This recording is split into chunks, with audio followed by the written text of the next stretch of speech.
Hello friends, അഖിലേ latest review.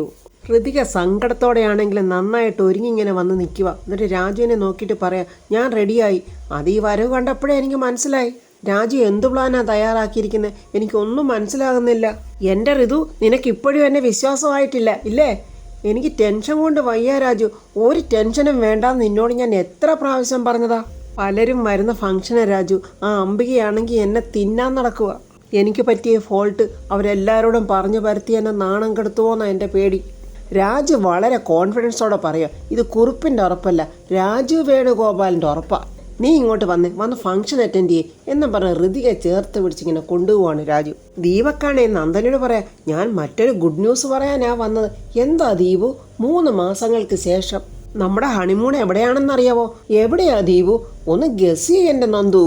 ഇവനെ ഒന്ന് മയക്കണമല്ലോ എന്ന് കരുതി പെട്ടെന്ന് നന്ദന ദീപക്കൻ്റെ നെഞ്ചത്തൊരടി ഇങ്ങനെ കൊടുത്തിട്ട് പറ ദീപു എന്നിങ്ങനെ കൊഞ്ചലോടെ പറയാം. ആ ഇടിയിൽ ദീപക്ക് ചുമയ്ക്കും. അയ്യോ എൻ്റെ ദീപു എന്താ ചുമയ്ക്കുന്നത്? ക്ഷയമുണ്ടോ? ക്ഷയമൊന്നുമില്ല, ഇപ്പോൾ ചെറിയ ജലദോഷമുണ്ട്. ദീപു ചുമയുണ്ടെങ്കിൽ സൂക്ഷിക്കണം. എൻ്റെ ദീപുവിന് ഒത്തിരി ഇടി കിട്ടിയിട്ടുണ്ടെന്നാണ് ഞാൻ കേട്ടിട്ടുള്ളത്.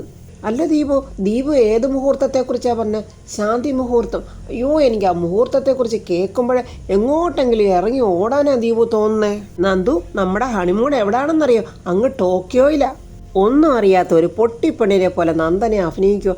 അയ്യോ, അങ്ങ് ജപ്പാനിലോ? അയ്യോ, എനിക്ക് ഒരുപാട് സന്തോഷമായി ദീപു. എന്നാൽ എൻ്റെ നന്ദു വാ, അവിടെ ഫംഗ്ഷൻ തുടങ്ങാറായി എന്നും പറഞ്ഞ് നന്ദനയുടെ കൈക്കും പിടിച്ചുകൊണ്ട് ദീപക്ക് പോകുന്നുണ്ട്.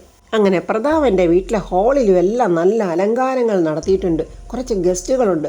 അവരുടെ അടുത്ത് യാമിനിയും ശേഖരും ഒക്കെ സംസാരിച്ചുകൊണ്ടിരിക്കുക. ഋതു അവരുടെ അടുത്തോട്ട് ഇന്ന് ഹായ് ഒക്കെ പറയുന്നുണ്ട്. രാജു ഹൃതിയെ വിളിച്ചിട്ട് ഇങ്ങോട്ട് വന്നേ എന്നും പറഞ്ഞ് വെളിയിലോട്ട് കൊണ്ടുപോവാ. ഋതു, നീ ഇതാരെയെ പേടിച്ച് നോക്കുന്നേ? ആ അംബിക അമ്മായിയെ. അവർ വല്ലതുമൊക്കെ വിളിച്ച് കൂവോന്ന് എനിക്ക് പേടിയാ രാജു. എന്നാൽ ആ അംബിക വരുമ്പോഴേ വിളിച്ച് കൂവാൻ പോകുന്നത് ഞാനാ. നീ ഒന്ന് അടങ്ങി നിൽക്കേണ്ട ഋതു. പ്രതാപൻ താഴെ നിൽക്കുന്ന ഗസ്റ്റിനെയും രാജുവിനെയും ഹൃതിയെയും കണ്ടിട്ട് മുകളിൽ നിന്നിങ്ങനെ പതുക്കെ ഗൗരവത്തോടെയാണ് ഇറങ്ങി വരുന്നത്. പ്രതാപൻ വന്ന് ശേഖരനോട് ചോദിക്കും, എല്ലാവരും വന്നു തുടങ്ങിയോ ശേഖര? നമ്മൾ കുറച്ച് പേരെയല്ലേ ക്ഷണിച്ചിട്ടുള്ളൂ, കുറച്ച് പേര് വന്ന് ബാക്കി എല്ലാവരും വന്നുകൊണ്ടിരിക്കുക. ഫംഗ്ഷൻ കലക്കി കൊളവാക്കി പ്രതാപനെയും ഹൃതിയെയും പത്മയെല്ലാം നാണം കെടുത്തണം എന്നുള്ള പ്ലാനോടുകൂടി ഇതാണ്ട് അംബികയും മോനും മരുമകളും മുകളിൽ നിന്ന് സ്റ്റെപ്പ് ഇറങ്ങിങ്ങോട്ട് വരിക. പെട്ടെന്നൊരു ബലൂൺ ഇങ്ങനെ പൊട്ടി അതിൽ നിന്നും കുറച്ച് വർണ്ണപ്പൂക്കൾ അംബികയുടെ ദേഹത്ത് വീഴുവാണ്. ഇതെന്താണെന്നൊന്നും മനസ്സിലാകാതെ അംബിക ഇങ്ങനെ നോക്കുക. ശേഖരനും യാമിനിക്കുമൊക്കെ അറിയാമല്ലോ സംഗതി. അങ്ങനെ ശേഖരനും യാമിനിയൊക്കെ ചിരിക്കുന്നുണ്ട്. ഹൃതിയെ ഇങ്ങനെ അന്തം വിട്ട് നോക്കുവാണ്. നിലാവത്ത് അഴിച്ചുവിട്ട കോഴിയെപ്പോലെ ഒന്നും മനസ്സിലാകാതെ അംബികയും മോനും മരുമകളും ഇങ്ങനെ പതുക്കെ സംശയത്തോടെ സ്റ്റെപ്പ് ഇറങ്ങി താഴോട്ട് വരുവാണ്. പെട്ടെന്ന് രാജു ഒരു ബൊക്കെ എടുത്ത് അംബികയുടെ നേരെ നീട്ടിയിട്ട് പറയാം, പിറന്നാൾ ആശംസകൾ മാഡം. പെങ്ങളുടെ പിറന്നാൾ ആഘോഷിക്കുവാണല്ലോ എന്ന് മനസ്സിലാക്കിയ പ്രതാപന് ഭയങ്കര സന്തോഷം. അംബികയാണെങ്കിൽ ഒരു ജീവശമം പോലെ ഇങ്ങനെ നിൽക്കുക. ഇപ്പോഴാണ് ഹൃതിയയ്ക്ക് ജീവനൊന്ന് നേരെ വീണത്. അംബിക ഒരിക്കലും പ്രതീക്ഷിക്കാത്ത ഒരു സംഭവമാണ് അവിടെ നടന്നിരിക്കുന്നത്. ദീപക്കിന് പോലും അറിയില്ല അമ്മയുടെ പിറന്നാൾ. ദീപക് അമ്മയുടെ പിറന്നാളാണോ? അംബിക ഇങ്ങനെ ഞെട്ടിത്തെറിച്ച് നിൽക്കുമ്പോൾ നിറഞ്ഞ പുഞ്ചിരിയോടെ നമ്മുടെ രാജു, ഹാപ്പി ബർത്ത്ഡേ മാഡം. ഭൂമി പിളർന്ന് താഴോട്ട് പോകുന്ന ഒരു ഫീലിങ്സ് അംബികയ്ക്കുണ്ടെങ്കിലും അത് മറച്ചു വെച്ചിട്ട് കരയുന്ന പോലെയാണ് താങ്ക് യു എന്ന് അംബിക പറയുന്നത്. ഇത്രയും വലിയ ഒരു ആയുധം രാജുവിൻ്റെ കയ്യിലുണ്ടെന്ന് ആരും പ്രതീക്ഷിച്ചില്ല. നമ്മുടെ ശേഖരനെ ചിരിച്ചുകൊണ്ട് പിറന്നാളാശംസകൾ ചേച്ചി എന്ന് പറയുന്നുണ്ട്. ഹാപ്പി ബർത്ത്ഡേ എന്ന് ചിരിച്ചുകൊണ്ട് നമ്മുടെ യാമിനി. അപ്പോൾ പ്രതാപൻ, ശരിയാണല്ലോ, ഇന്ന് ചേച്ചിയുടെ പിറന്നാളാണല്ലേ? സന്തോഷത്തോടെ പ്രതാപൻ പറയാം, ചേച്ചിയുടെ ആങ്ങളമാരായ ഞാനും ശേഖരനും മകനായ ദീപക്ക് പോലും മറന്നുപോയി. പക്ഷേ മരുമകനായ രാജു അത് ഓർത്തു വെച്ചു. വിഷു ഹാപ്പി ബർത്ത്ഡേ ചേച്ചി എന്നൊക്കെ പറഞ്ഞ സന്തോഷത്തോടെ പ്രതാപനും പിറന്നാളാശംസകൾ നേരുന്നുണ്ട്. കരച്ചിലിൻ്റെ വക്കത്തോളം എത്തിയിട്ടും അംബിക അത് മറച്ചു പിടിച്ചുകൊണ്ട്, സത്യത്തിൽ ഇന്നെൻ്റെ പിറന്നാളാണെന്നുള്ള കാര്യം ഞാനും മറന്നുപോയി. ഹൃതിയുടെ പ്രഗ്നൻസി കേസിൽ ഇതൊക്കെ ഞാനങ്ങ് മറന്നുപോയതാ. പ്രതാപ, ഇന്ന് നടക്കേണ്ട ചടങ്ങ് അവളുടെ വിശേഷം അറിയിക്കലല്ലേ? പെട്ടെന്ന് രാജു കയറി പറയാ, ഹൃതിയയ്ക്ക് ഇപ്പം വിശേഷം വേണ്ടെന്ന് ഞാനും അവളും കൂടി അങ്ങ് തീരുമാനിച്ചു. ദീപക്, അമ്മേ സോറി അമ്മേ, ഞാൻ വരെ എൻ്റെ അമ്മയുടെ ബർത്ത്ഡേ മറന്നുപോയി, ഹാപ്പി ബർത്ത്ഡേ അമ്മേ. അങ്ങനെ മരുമോളും ഹാപ്പി ബർത്ത്ഡേയൊക്കെ അമ്മായി അമ്മയ്ക്ക് പറഞ്ഞു. എല്ലാവർക്കും വളിച്ച ചിരിയോടെ താങ്ക് യു അംബിക പറയുന്നുണ്ട്. രാജുവിനെ ഒന്ന് തറപ്പിച്ച് നോക്കിയിട്ട് അംബിക മനസ്സിൽ പറയാം, നിനക്ക് ഞാൻ വെച്ചിട്ടുണ്ടടാ, ഇതിൻ്റെ 10 ഇരട്ടിയായിട്ട് ഞാൻ നിനക്ക് തിരിച്ചു തരാം. ഹൃതിയെ എല്ലാവരിൽ നിന്നും മാറി ഇങ്ങനെ വിഷമിച്ച് നിൽക്കുക. അത് പ്രതാപം കണ്ടിട്ട്, എന്താ എൻ്റെ മോളിങ്ങനെ മാറി നിൽക്കുന്നത്? എന്തിൻ്റെ എൻ്റെ മോള് വിഷമിച്ച് നിൽക്കുന്നത്? പോട്ടെ മോളെ, അതൊന്നും സാരമില്ല. ഒരച്ഛൻ്റെ യഥാർത്ഥ സ്നേഹം ആ സമയത്ത് പ്രതാപൻ പ്രകടിപ്പിക്കുന്നുണ്ട്. അച്ഛാന്നും പറഞ്ഞ് പൊട്ടിക്കരഞ്ഞ് അച്ഛനെ അങ്ങ് കെട്ടിപ്പിടിക്കുവാണ് ഹൃതിക. മോളെ തൻ്റെ നെഞ്ചോടെ ചേർത്ത് വെച്ച് പ്രതാപൻ ഇങ്ങനെ തലോടുവാണ്. ഇത് അംബികയ്ക്ക് സഹിക്കുമോ? അംബിക ഇങ്ങനെ നോക്കുന്നുണ്ട്. പക്ഷേ ഈ സമയത്ത് നമ്മുടെ പത്മ അങ്ങോട്ട് വരുന്നുണ്ട്. പത്മ ഇത് കാണുമ്പോൾ പത്മയുടെ ഹൃദയത്തിൽ എന്തോരം സന്തോഷമാണെന്നറിയോ. എൻ്റെ മോള് കരയാതെ, അത് ഡോക്ടേഴ്സിന് പറ്റിയ തെറ്റല്ലേ, പോട്ടെ മോളിനി കരയല്ലേ എന്ന് പറഞ്ഞ് സമാധാനിപ്പിച്ചു നേരെ കാണുന്ന പത്മയെ. പ്രതാപൻ്റെ മുഖം പെട്ടെന്നങ്ങ് ഡള്ളായി. പ്രതാപൻ്റെ ആ മുഖത്തുണ്ടായ ചേഞ്ച് അംബികയ്ക്കും മകനും ഒഴിച്ച് ബാക്കി എല്ലാവർക്കും ഒരു പ്രയാസം തോന്നുന്നുണ്ട്. എന്നിട്ട് പ്രതാപൻ രാജുവിനോട് പറയുന്നു, രാജു ഇവിടെ വരുന്ന ഗസ്റ്റുകളെയൊക്കെ ഒന്ന് ശ്രദ്ധിച്ചോണേ എന്ന് പറഞ്ഞിട്ട് പ്രതാപൻ മുകളിലോട്ടങ്ങ് കയറിപ്പോവുക. ഋതിക സങ്കടത്തോടെ അച്ഛ എന്ന് വിളിക്കുന്നുണ്ട്. പക്ഷെ പ്രതാപൻ തിരിഞ്ഞു നോക്കുന്നില്ല. ഇത് അംബികയ്ക്ക് പാൽപ്പായസം കുടിച്ച സന്തോഷത്തോടെ ഇങ്ങനെ നോക്കുന്നുണ്ട്. ഓർഡർ ചെയ്ത ഫുഡുകളൊക്കെ ഇങ്ങനെ വന്നുകൊണ്ടിരിക്കുന്നുണ്ട്. രാജുവും യാമിനിയും കൂടെ പുറത്തു വന്ന് എന്തോ സംസാരിച്ചുകൊണ്ട് നിൽക്കുക. ആ സമയത്ത് ഇതാണ് നമ്മുടെ വേണുവേട്ടനും രാധമ്മയും പ്രിയയും കയ്യിൽ എന്തൊക്കെയോ കവറുകളും ഒക്കെ ആയിട്ട് അങ്ങോട്ട് ചിരിച്ചുകൊണ്ട് വരുന്നുണ്ട്. സന്തോഷത്തോടെ അവരെ യാമിനി സ്വീകരിച്ചിട്ട് ചോദിക്കുന്ന ബാക്കിയുള്ളവരൊക്കെ എൻ്റെ ശ്രീമോളും ജയനും. ശ്രീമോൾ ഓഫീസിൽ പോയിരിക്കുമല്ലേ, ചേട്ടനാണെങ്കിൽ സ്ഥലത്തില്ല, ഒരു ജോലിയുടെ ആവശ്യത്തിനായിട്ട് കൊല്ലം വരെ പോയിരിക്കുക. വേണുവേട്ടൻ ചോദിക്കുന്നു, ഋതുമോളെ കണ്ടില്ലല്ലോ, മോൾ ഇവിടെ തന്നെ ഉണ്ടായിരുന്നല്ലോ, എവിടെ പോയി രാജു എന്നിങ്ങനെ യാമിനി ചോദിക്കുമ്പോൾ രാജു പറയുന്നു, ചിലപ്പോൾ മുകളിൽ പോയിരിക്കുമായിരിക്കും. അലവലാതി അംബികയുടെ മകനാ ഒന്നിനും കൊള്ളാത്ത ദീപക്ക് രാജുവിൻ്റെ ഫാമിലിയെ കണ്ടുകൊണ്ട് പറയുന്നു, ഓ നല്ല റിച്ചായിട്ട് നടക്കുന്ന ഫംഗ്ഷന് അലവലാതി പിച്ചക്കാരക്കൂട്ടനും വന്നിട്ടുണ്ടല്ലോ, തക്കം കിട്ടിയാൽ ഇവർക്കിട്ട് 2 പണി കൊടുക്കണം. അപ്പം നന്ദന വന്നിട്ട് ചോദിക്കുന്നു, ഇവരാരാ ദീപു? അയ്യോ നന്ദു, ആ മഹത്തായ ഫാമിലിയെക്കുറിച്ച് നീ കേട്ടിട്ടില്ലേ? രാജകുമാരനായി മാറിയ രാജുവിൻ്റെ ഫാമിലി. കണ്ടിട്ട് വെറും കൺട്രികളാണെന്ന് തോന്നല്ലോ ദീപ്. കൺട്രികളോ? ഭൂലോക കൺട്രികളാ. വെറും യൂസ്ലെസ് ഫെലോസ്കളാ. കുറേ കവറുമൊക്കെ കയ്യിലുണ്ടല്ലോ, അതിൽ കുറേ അച്ചപ്പോ മുറുക്കോ പരിപ്പോടെയോ വല്ലതൊക്കെ ആയിരിക്കും. മരുമോളുടെ വയറ് വിശേഷം അറിയാൻ വന്നതല്ലേ, നീ വാടി നന്ദു എന്നും പറഞ്ഞ് അവളെയും വിളിച്ചോണ്ട് അകത്തോട്ട് പോവുക. വേണുവേട്ട ഇവിടെ ഇങ്ങനെ നിന്നാൽ മതിയോ, നമുക്ക് നമ്മുടെ മോളെ കാണണ്ടേ, ആ കാണാൻ രാധമേ വാ എന്നും പറഞ്ഞ് അവരകത്തോട്ട് ഇങ്ങനെ കയറി വരിക. ഋതികയാണെ ഒറ്റയ്ക്ക് ഇങ്ങനെ സങ്കടത്തോടെ ചിന്തിക്കുവാണ്. ആ ഡോക്ടർ പറഞ്ഞത്, കൺഗ്രാജുലേഷൻ ഋതിക, നീ ഒരു കുഞ്ഞിൻ്റെ അമ്മയാകാൻ പോവുക, നീ ഗർഭിണിയാണെന്ന്. അതിനുശേഷം ഡോക്ടർ വിളിച്ചു പറഞ്ഞതാ, ഋതിക സോറി നീ ഗർഭിണിയല്ല. അതൊക്കെ ഓർത്തിങ്ങനെ വിഷമിച്ചുകൊണ്ട് നിൽക്കുമ്പോൾ രാധമ്മയും വേണുവേട്ടനും പ്രിയയും കൂടെ അങ്ങോട്ട് ചെല്ലുവാണ്. മോളേന്ന് വിളിച്ച് രാധമ്മ അടുത്തോട്ട് ചെല്ലുമ്പോൾ രാധമ്മയെന്ന് വിളിച്ച് ഋതിക ഓടി വന്ന് രാധമ്മയെ കെട്ടിപ്പിടിച്ചങ്ങ് കരയുക.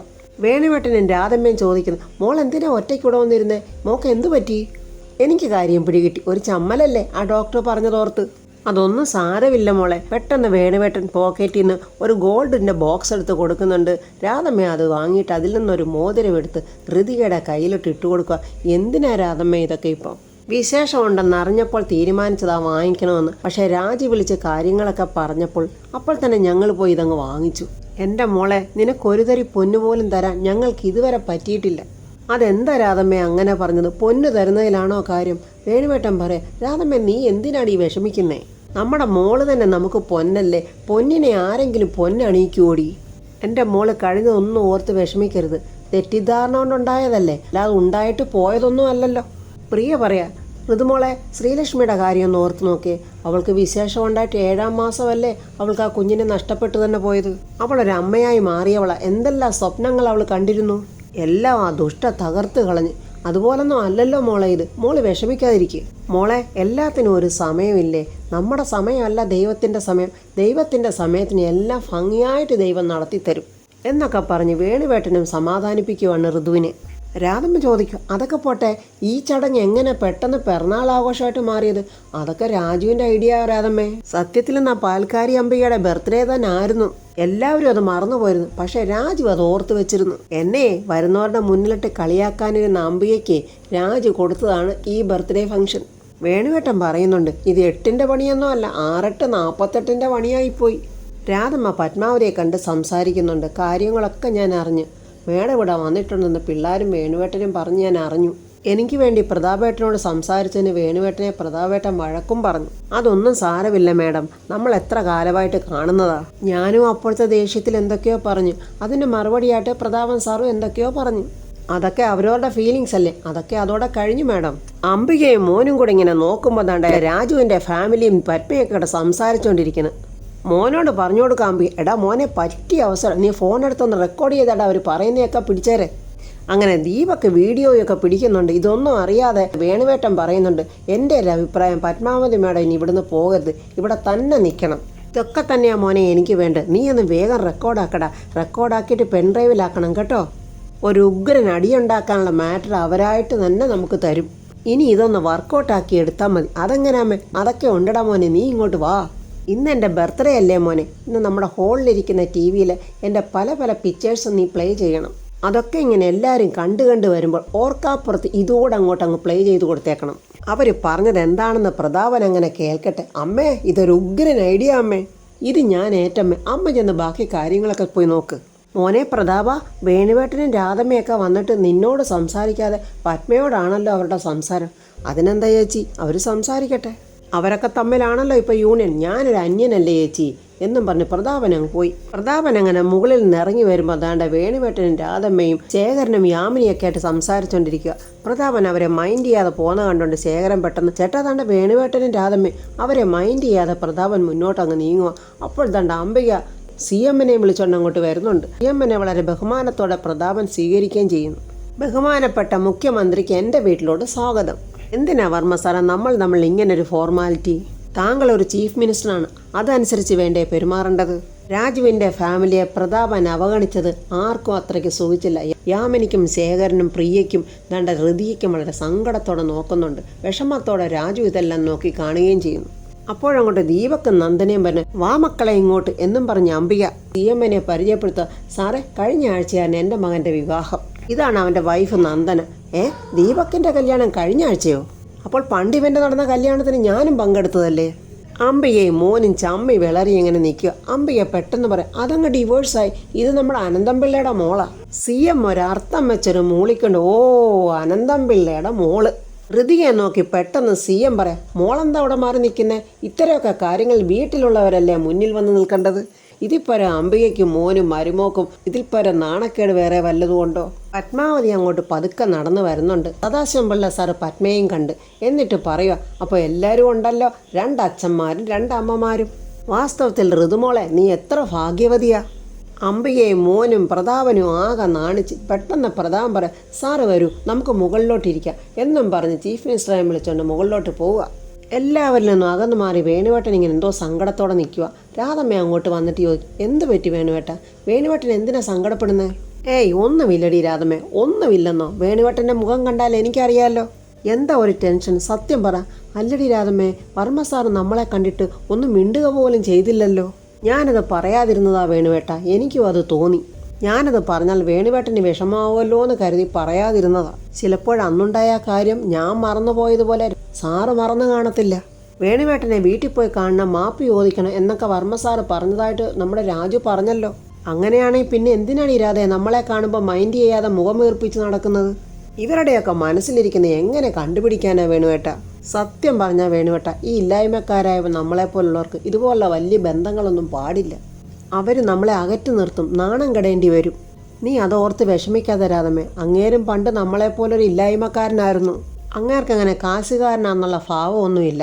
അത് വേണുവേട്ട അന്നല്ലേ, ഇപ്പോഴങ്ങനെ ഉണ്ടായിക്കൂടാന്നില്ലല്ലോ. എനിക്ക് തോന്നുന്നത് അംബിക എന്തെങ്കിലും പറഞ്ഞ് വർമ്മ സാറിനെ തെറ്റിദ്ധരിപ്പിച്ച് വെച്ചിരിക്കുവാണോ എന്നാ. അതൊക്കെ പോട്ടെ വേണുവേട്ട, നമ്മുടെ പിള്ളേരെ ഓർത്ത് ഇതൊക്കെ കണ്ടില്ലെന്നും കേട്ടില്ലെന്നും അങ്ങ് വെക്കാം.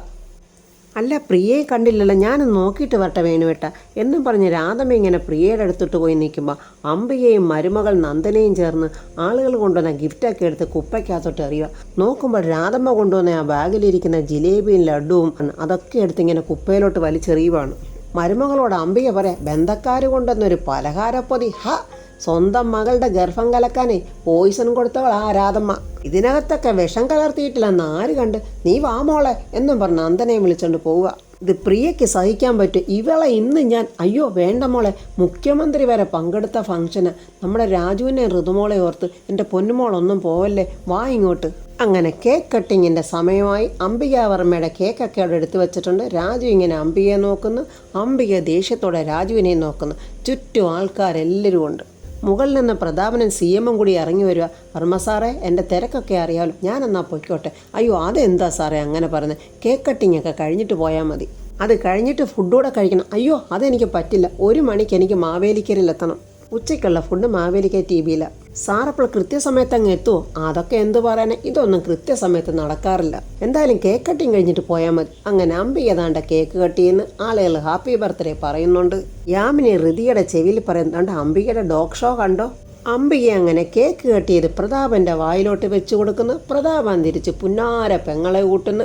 ഇതൊക്കെ പത്മാവതി കണ്ടിങ്ങനെ നോക്കി നിൽക്കുന്നുണ്ട്. ഈ രംഗങ്ങളൊക്കെ കണ്ട യൂസ്ലെസ് ഫെലോ ദീപക്കും അവൻ്റെ ഭാര്യയും മാത്രം ചിരിക്കുന്നുണ്ട്. ബാക്കി എല്ലാവരും വളരെ മൗനത്തോടെ നിൽക്കുവാണ്. അപ്പോൾ ഫ്രണ്ട്സ്, വേണുവേട്ടനെയും രാധമ്മയും മനഃപൂർവ്വം പ്രതാപൻ അപമാനിച്ചതാണെങ്കിൽ അതിനുള്ള ശിക്ഷ ഉടനെ തന്നെ ഋതികയും രാജുവും പ്രതാപന് ഏതെങ്കിലും ഒരു രീതിക്ക് കൊടുത്തിരിക്കും.